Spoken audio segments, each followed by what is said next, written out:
চলতি বছর পবিত্র হজে আরাফাতের ঐতিহাসিক খুতবা প্রদান করবেন সৌদি আরবের প্রখ্যাত আলেম ও বিচারপতি মসজিদুল হারামের খতিব শায়েখ ডক্টর সালেহ বিন আবদুল্লাহ আল হুমাই। এক রাজকীয় আদেশে সৌদি বাদশাহ সালমান বিন আব্দুল আজিজ তাকে সম্মানজনক দায়িত্বে নিযুক্ত করেছেন। বিষয়টি নিশ্চিত করেছে সৌদি হজ ও উমরা মন্ত্রণালয়।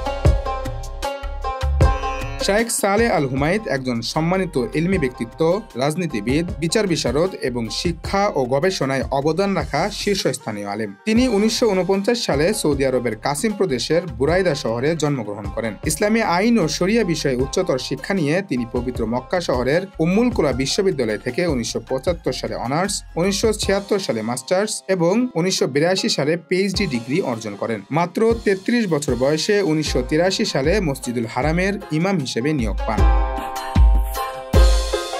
শায়েখ ডক্টর সালেহ আল হুমাইদ শুধু একজন ইমাম নন, বরং তিনি সৌদি আরবের রাষ্ট্রীয়, ধর্মীয় ও বিচার ব্যবস্থার বহু গুরুত্বপূর্ণ দায়িত্বে আসীন থেকেছেন। তিনি মক্কার মসজিদুল হারামের ইমাম ও খতিব হিসেবে দীর্ঘদিন দায়িত্ব পালন করেছেন। একই সঙ্গে তিনি ছিলেন সৌদি আরবের শুরা কাউন্সিলের স্পিকার, সিনিয়র ওলামা কাউন্সিলের সদস্য এবং উচ্চতর বিচার বিভাগীয় কমিশনের সভাপতি। এছাড়া শায়েখ হুমাইদ জেদ্দা ভিত্তিক আন্তর্জাতিক ইসলামী ফিক একাডেমির সভাপতি, আরবি ভাষা একাডেমির সদস্য এবং সৌদি রাজকীয় আদালতের উপদেষ্টা হিসেবেও দায়িত্ব পালন করেছেন। ধর্ম, বিচার, শিক্ষা ও প্রশাসন, এ চারটি গুরুত্বপূর্ণ খাতে তার ভূমিকা তাকে শুধু সৌদি আরব নয়, পুরো মুসলিম বিশ্বে একজন সম্মানিত ও গ্রহণযোগ্য আলিম হিসেবে প্রতিষ্ঠিত করেছে।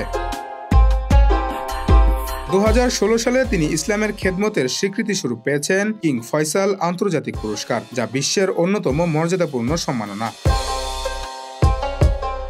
আরাফাতের দিন সৌদি সময় দুপুর 12:15 বাংলাদেশ সময় বিকেল 3টায় শুরু হবে এই গুরুত্বপূর্ণ খুতবা, যা অনুবাদ করে সরাসরি সম্প্রচার করা হবে বাংলা সহ 20টি ভাষায়। চাঁদ দেখা সাপেক্ষে আগামী 5 জুন বৃহস্পতিবার অনুষ্ঠিত হতে পারে 2025 সালের হজ। এদিনে বিশ্ব অবলোকন করবে আরাফাতের ময়দান থেকে প্রতিধ্বনিত হওয়া হৃদয়স্পর্শী খুতবা শায়েখ সালেহ আল হুমাইদের কণ্ঠে।